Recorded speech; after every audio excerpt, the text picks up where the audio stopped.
Alrighty, we're going to read a story about Under the Pond, if I can get to it. There we go. Should have done that before I started.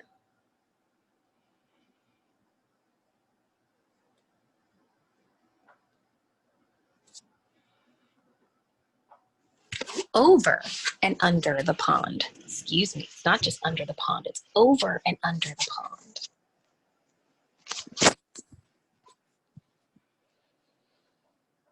Over and under the pond. Over the pond we slide, splashing through lily pads, sweeping through reeds.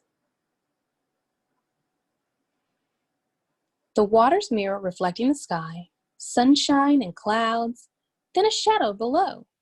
What's down there? I ask. Under the pond, Mom says.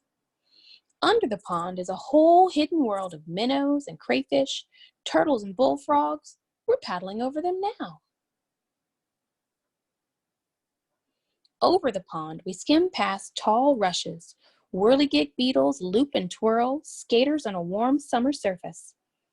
Under the pond, minnows dart through waving forests of grass, while a brook trout lurks, ready to lunge. Over the pond, we lift and dip and pull past a row of painted turtles on a waterlogged tree. 1 splash, 2 splash, 3 splash. They slip off and away, splash gurgle sploosh, under the pond.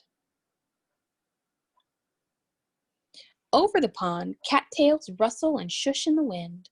Listen close. Cuckoo-ree, cuckoo-ree. Red-winged blackbirds race by. One has grass for her nest.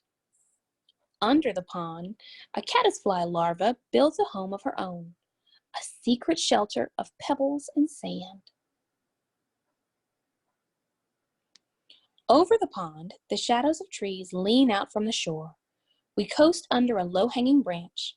A moose looks up with a mouthful of water lilies. We've interrupted his lunch. Under the pond, beavers dive deep. They pump with powerful tails and rise to the surface with delectable roots from the mud.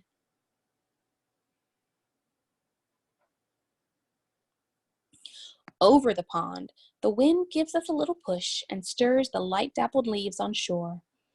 There on a branch, a new goldfinch teeters, finally ready to fly.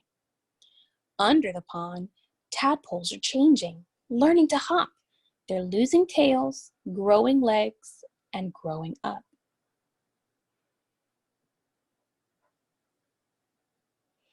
Over the pond, there at the shore, tall and silent and still, a great blue heron stares down into the deep.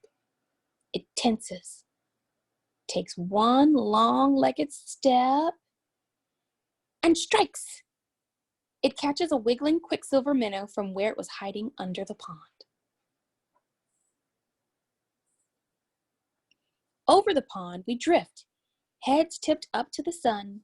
A woodpecker clings to a teetering pine, digging for ants. Under the pond, an otter claws for freshwater mussels. Over the pond, a sleepy dragonfly lands for a rest. His spindly legs tickle my knee. Spindly legs? Under the pond, dragonfly larvae watch what swims by. They catch minnows on monster-fast claws. Over the pond, the shadows stretch. Ospreys circle on quiet wings. Raccoons and minks stalk the shoreline for supper. Under the pond, with a flip of a tail, a crayfish disappears into the dark.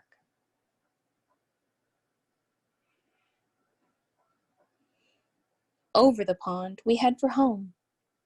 We glide, swish, bump, right up onto the shore as a far-off loon calls good night. The sky turns from sunset to dusk to dark. Night settles over the pond. The prowling catfish, the drowsy turtles, the scuttling crayfish and tadpoles turn frogs, wading herons and stalking raccoons, and the hidden world under the pond.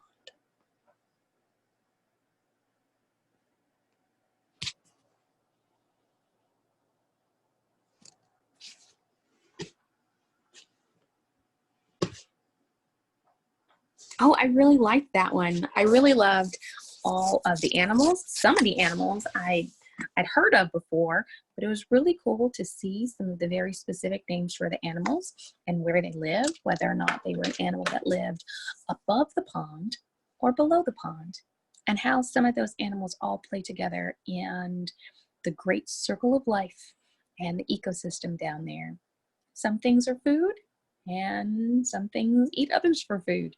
So it was really interesting and kind of challenging to read sometimes too. So I also loved seeing the mom and the son that were in the boat on the pond together. So hope you enjoyed it. Love you guys.